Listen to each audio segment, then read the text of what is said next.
আমার খোদা, তুমি তো আসল মালিক। আমি জানি, তবে আমি দুনিয়ার খোদাগিরি করতে চাই, আমি আখেরাত চাই না, দুনিয়ার মাস্তানির টাইম দাও। আল্লাহ কয় আমান কানা ইউরিদুল আজিলাতা, যারা দুনিয়া চায় আমি দ্রুত, দেরি না, দ্রুত দুনিয়া দিয়ে দেই। কিন্তু শুনারা লা ইউগররান্নাকা তাকাল্লুবুল লাযিনা কাফারু ফিল বিলাদ মাতাউন কালিলুন সুম্মা মাওয়াহুম জাহান্নাম ওয়া বিইসাল মিহাদ। দুনিয়ার বেঈমানের বানানো গুলশান দেখা পাগল হইও না রে মুমিন, এগুলো কিচ্ছু না, সামান্য সময়ের জন্য, হায়াত পুরায় গেলে সব শেষ। ঢাকা যমুনা গ্রুপের মালিক করোনায় দইরেই ফালাইল, হাজার হাজার হাজার কোটি টাকার মালিক। ডাক্তারের কয় স্পেশাল ফ্লাইটে সিঙ্গাপুরে নাও, কত হাজার কোটি টাকা চাও, আমারে সুস্থ বানাও। বানাইতে পারলো না, 3টা সাদা কাফন কইরা চলে গেল, আর জীবনের সব দুনিয়ায় পড়ে রইল। ও যুবক, আজকে কষ্ট কইরা কইরা তোমার পিছনে সময় নেই। আজকে তো বয়ান করব হিন্দুদের মজলিসে গিয়া, খ্রিস্টানদের গির্জায় গিয়া, চট্টগ্রামের পাহাড়ে ঢুকে ঢুকে বয়ান করা দরকার ছিল। তোমাদের উত্তরবঙ্গে আইসা বয়ান করা দরকার, কারণ টাকা দিয়া জায়গায় জায়গায় আমগো মুসলমানের কাদিয়ানি বানায়, খ্রিস্টানরা বিধর্মী বানায়, ধর্মান্তরিত করে, এদেরকে বয়ান করা দরকার। অথচ 12 মাসের একটা সেকেন্ড টাইম পাই না। তোমার মুসলমানের তালি দিতে দিতে সময় শেষ, ঘুমানোর টাইম নাই, ভাত খাওয়ার টাইম নাই, অসুস্থ হইয়া দৌড়াই। মুসলমানের এত বুঝাইতেছি, অথচ তোমারও আল্লাহ আমার আল্লাহ সব এক, তোমার নবী আমার নবী এক, তোমার কাবা আমার কাবা এক, তোমার আমার কোরআন এক, ধর্ম এক, কালেমা এক, কবরের সাইজ এক, মরণকালে কাফন হবে, কালার হবে এক নাকি আলাদা? সব এক। কবরের সাইজও হবে এক, কবরের প্রশ্ন হবে 3টা, তাও এক। রবের পরিচয় দাও, ধর্মের পরিচয় দাও, রাহমাতুল লিল আলামিনের পরিচয় দাও। তুমিও মুসলমান, আমিও মুসলমান, অথচ দুঃখ, তুমিও যে আল্লাহরে মানো, আমিও সে আল্লাহরে মানি। তুমি যেই নবীর উম্মত দাবি করো, আমিও সেই নবীর উম্মত দাবি করি।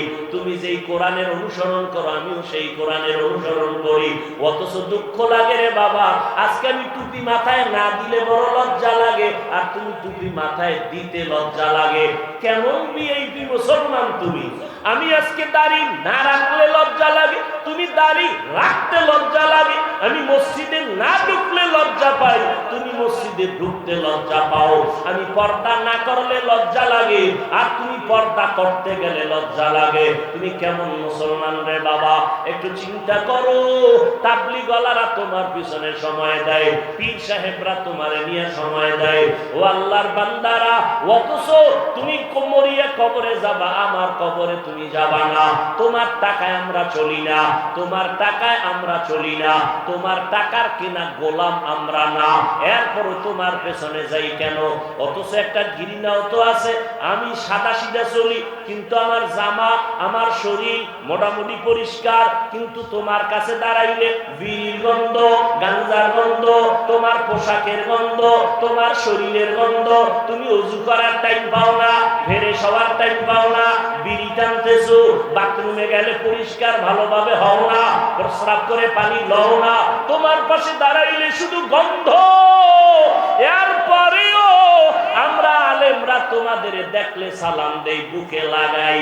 আলেমরা দেখে দেখে তোমাদের ডাকে, তোমাদের কাছে যায়, সালাম দেয়, বুকে লাগায়। এইটারে তুমি দুর্বলতা ভাবিও না। ও বাবা, তোমার কাছে টাকার জন্য দৌড়ায় না।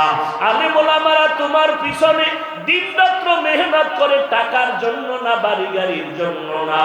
আলেমদের অন্তরে নবীর মোহাব্বত। আমার মায়ার নবীর কোনো গুনাহ নাই।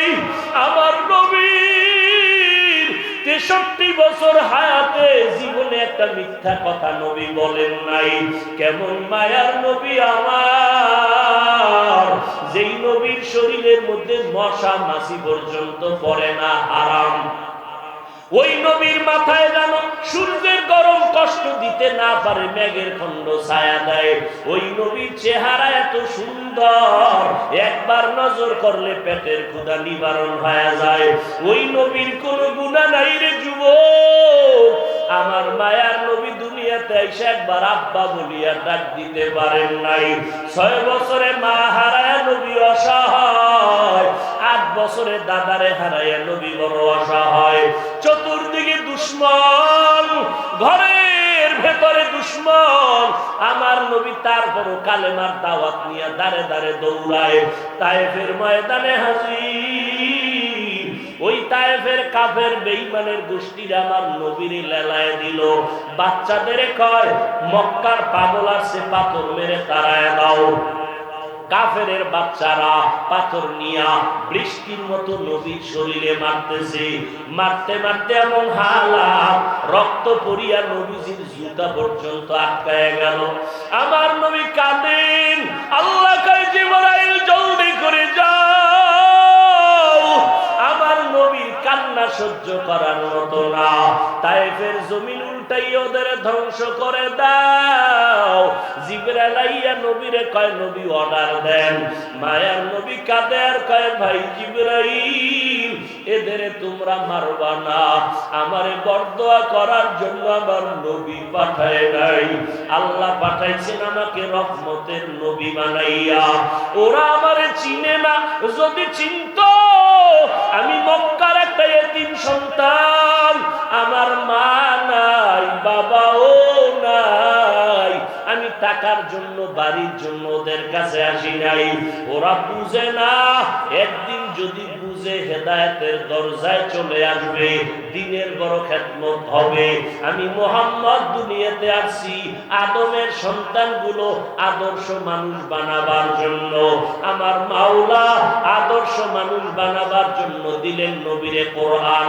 40 বছরের পর আল্লাহ কয়, আর রহমান আল্লামাল কোরআন। আমি যেমন রহমান, কোরআন শিখাইলাম, খলাকাল ইনসান মানুষ বানাইলাম। আল্লাহ তাআলার বলাটা বাস্তবতার ভিন্ন দিকে গেল। আমরা আগে দুনিয়াতে আসি, এরপরে বড় হইয়া কোরআন শিখছি। আল্লাহ কয়, না না, আমি আগে কোরআন শিখাইয়া তারপরে মানুষ বানাইছি। এই কথার ব্যাখ্যা হলো, আল্লাহর মুহাব্বতের বান্দা মুফাসসিরিনে কেরামরা বলেন, আল্লাহ এই বাস্তবতার কথা বুঝাইতে চায়। আল্লাহর কাছে সব মানুষের দাম নাই, আল্লাহর কাছে আদর্শ গুণের মানুষের দাম। বলে গুণের মানুষের দাম, এরা বিনা হিসাবে জান্নাত পাবে। বলে গুণের মানুষ কেমনে হয়? কয়, যেই জিনিসটা যেই কাজের জন্য বানায়, ওই কাজ হলো ওই জিনিসের গুণ। মাইকওয়ালা মাইক বানাইছে আওয়াজটা দেওয়ার জন্য, আওয়াজ দেওয়া মাইকের গুণ। বাতিওয়ালা বাতি বানাইছে আলো দেওয়ার জন্য, আলো দেওয়া বাতির গুণ। পাখাওয়ালা পাখা বানাইছে বাতাস দেওয়ার জন্য, বাতাস দেয়া পাখার গুণ। আল্লাহ মানুষ বানাইছেন তার ইবাদত করার জন্য, ইবাদত করা মানুষের গুণ। ওরে কোন মাইকের গুণ হলো আওয়াজ দেওয়া। যদি আওয়াজ না দেয়, সবাই বলবে লাথি মেরে মাইক ভেঙে ফেলো, এটা গুণের মাইক না। বাতি যদি আলো না দেয়, সবাই বলবে বাতি ভেঙে দাও, এটা গুণের বাতি না। মানুষের গুণ হলো ইবাদত। আল্লাহ মানুষ বানাইছেন ইবাদতের জন্য। যারা ইবাদত করবা না, আল্লাহ বলবে ফেরেশতা লাথি মাইরা জাহান্নামে ফালায় দে, এটা গুণের মানুষ না, এটারে জাহান্নামে ফালায় দে, এটা গুণের মানুষ না। এই মানুষটারে গুণের মানুষ বানাবার জন্য নবী পাঠাইলাম, কোরআন দিলাম। আর আল্লাহর ইবাদত কইরা গুণের মানুষ যদি হতে চাও, ইবাদত মন গড়া করলে হবে না। কোরআন লাগবে, হাদিস লাগবে, নিয়ম জানা লাগবে। আর ওই নিয়ম জানতে হলে বাবা কোরআন পড়িয়াই তোমার নিয়ম জানা লাগবে। পড়তে না জানলে আলেমদের কাছে যাইয়া শিখতে হবে। কথা ঠিক নেই? এই দিকে ইঙ্গিত করে আল্লাহ কয়, আর রহমান আল্লামাল কোরআন খলাকাল ইনসান। আমি আগে কোরআন শিখাইছি, তারপরে মানুষ বানাইছি। অর্থাৎ যারা কোরআনের আলো পাইয়া নিয়ম অনুযায়ী ইবাদত করবে তারা গুণের মানুষ, আর যারা গুণের মানুষ হবে তারা বিনা হিসাবে জান্নাতি। আমার মায়ার নবী মক্কার মানুষগুলো বড় খারাপ, বড় খারাপ, বড় খারাপ। যখন আমার নবী কোরআনের পাওয়ার ঢুকায় দিলেন, এখন তারা স্বর্ণের মানুষ হয়ে গেল।